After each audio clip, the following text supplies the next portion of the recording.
Hey everybody, welcome back to the Indie Grounds podcast. I'm so happy you're here to be listening in. And again, I just want to give a big shout out to you guys. I can't believe the support this channel has. We reached 50 subs and, I just want to keep on going. There's just so much to talk about. And, I think of ways of how to expand this podcast, not so much with subscribers and numbers, but just with topics and delivery styles and types of videos.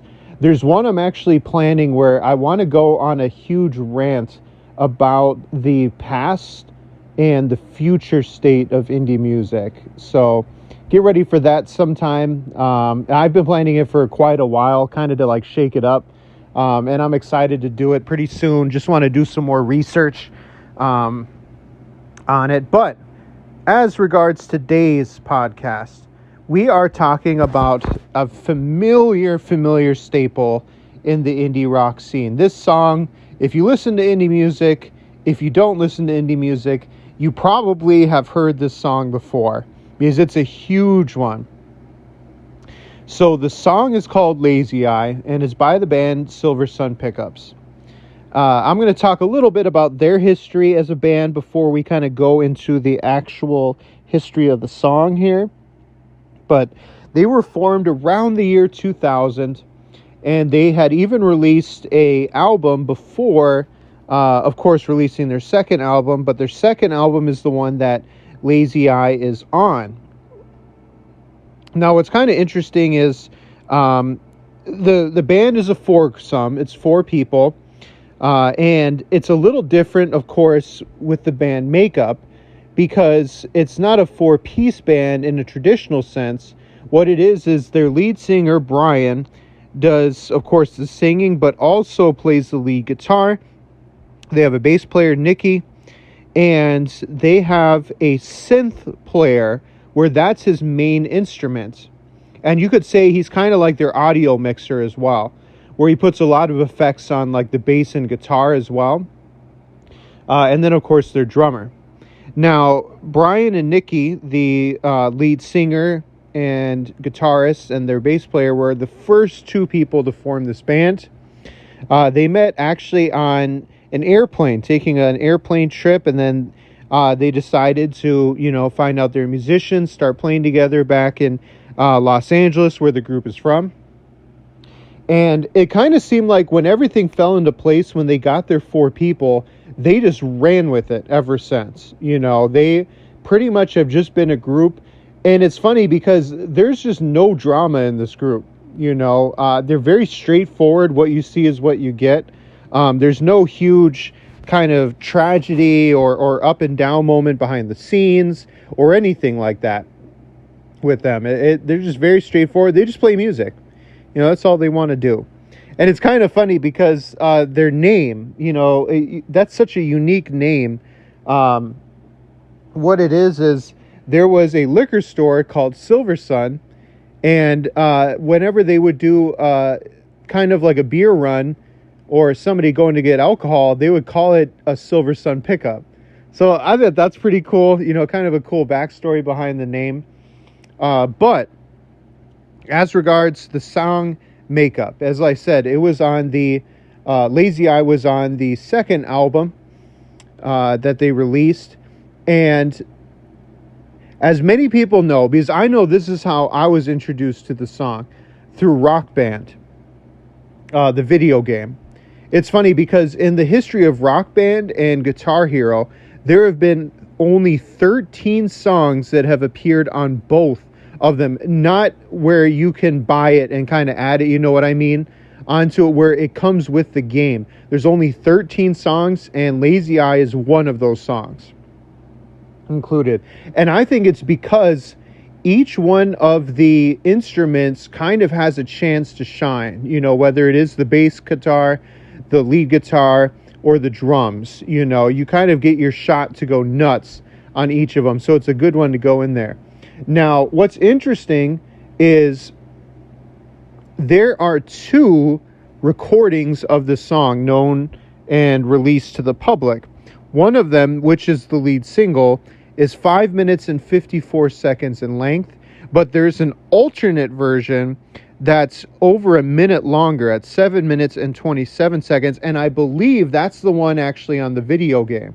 And it's funny, I'm a fan of them and I'm a fan of their music, and I personally love the longer version. The shorter version is great too, but it's funny, whenever I heard this song on the radio, and of course they play the shorter version, I would almost get upset and I would say, no, there's a whole other minute to this song that we got to listen to.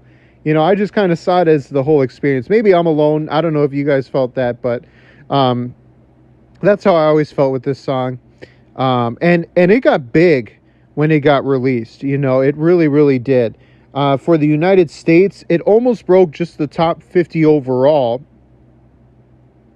at its peak, but under the alternative charts, it peaked at number 5. So, it got pretty big. It charted in the year 2007 was when it started to get very big, even though the song was released, I believe, in 2006. But that song, just blew up in success. They did the rounds, the talk show, main talk show rounds just because of this song alone. This song played in so many television shows, so many video games as well. A lot of market for sports games. And yeah, on Rock Band 2, Guitar Hero as well. So, just massive, massive success. Now, what I wanted to spend kind of the bulk of the time talking to you all about, though, and I did not expect this going into, because I kind of had this on my list of songs I wanted to talk about, right? But the lyrics are unbelievable in the song, and I didn't realize it at first. I kind of thought like, okay, this has okay lyrics, nothing great.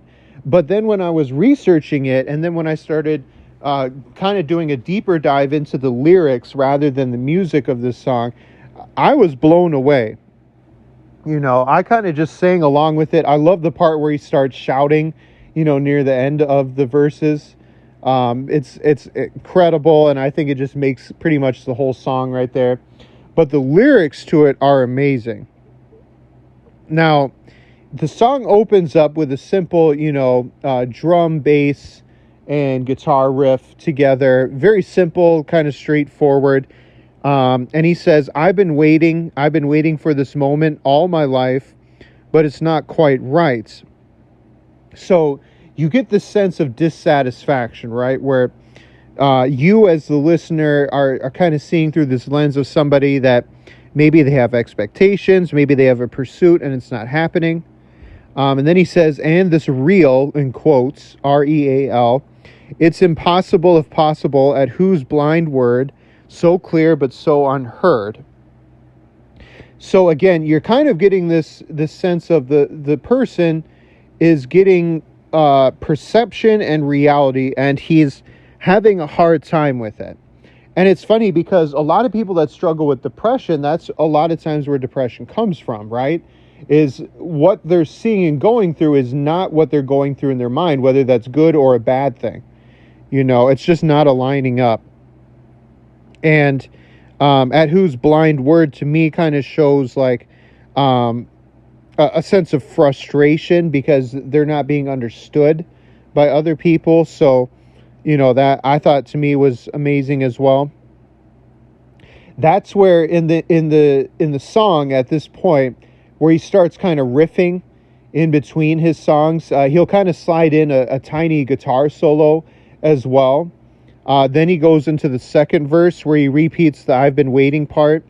But then he says, for the silence all night long, it's just a matter of time to appear sad with the same old decent lazy eye fixed to rest on you, aim free but so untrue. So there's a lot to unpack there, right? So, maybe they've been waiting for silence. Maybe the silence is fleeting. It's passing. So again, he's getting a lot of emotions kind of built up. And then he mentions the lazy eye, right? And what's kind of interesting, I remember when this song came out, there was a whole lot of discussion about like, oh, the artist writes about it himself because he has a lazy eye. or, oh, there's some deeper meaning into it. But to me, when he says the term lazy eye in here, it's kind of a more symbolic meaning, where it's kind of like a blind area, where it's kind of like the person knows they have this flaw, this imperfection, this shortcoming, and they kind of present themselves as like sad. They're sad that nobody understands them. They're sad that they can't kind of develop this connection of what's going on in their life.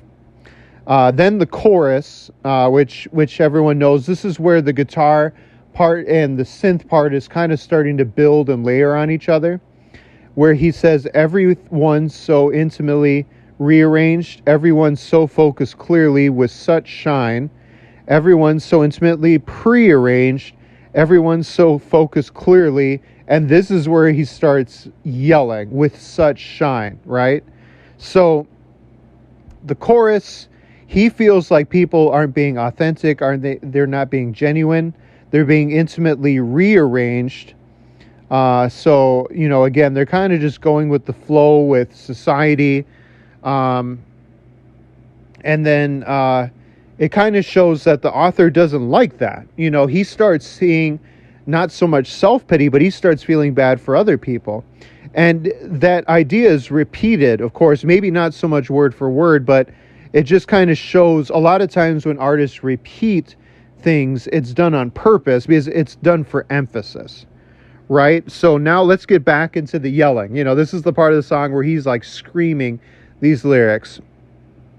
So previously, like I mentioned, he says, with such shine. Then he says, locked and loaded, still the same old decent lazy eyes, fixed through your gaze. I'm trying so hard to not yell this part right now. Fixed through your gaze. That's why I said I relate. I said we really need to fight to relate. And that's where the yelling stops. And then he repeats the same line twice. He says, it's the room, the sun, and the sky. The room, the sun, and the sky. So when he says that locked and loaded part, to me that kind of shows like he's ready for a deep connection with somebody. And maybe it's an intimate one with just one person. Maybe it's for friendship, whatever. Then, of course, he mentions lazy eyes again.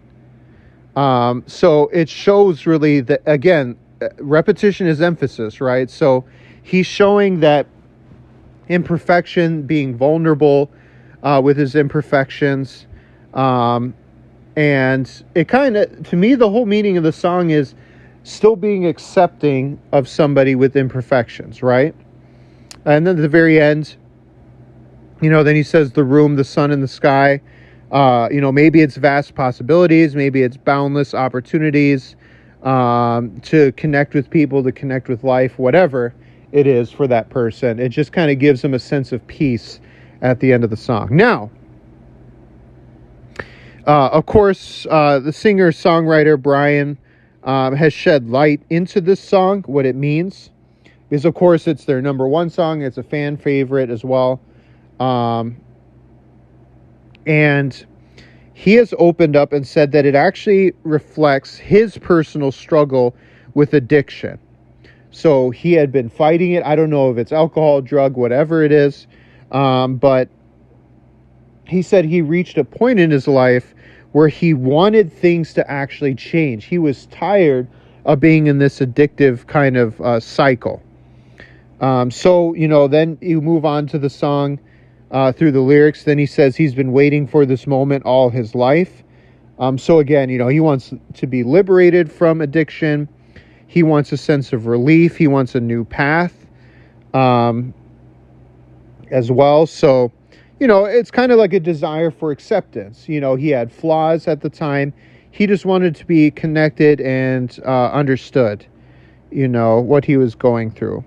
And of course, near the end of the song, the good news is it kind of seems like he was able to recover, right? Because he kind of gets through that emotional moment, and then he gets that sense of clarity where even the instruments kind of open up and relax as well. But anyway, That's all I had for you guys. That is the background, the history, and the deeper look into the lyrics of the song Lazy Eye by Silversun Pickups. And so happy to share that with you all, and I will see you all next time.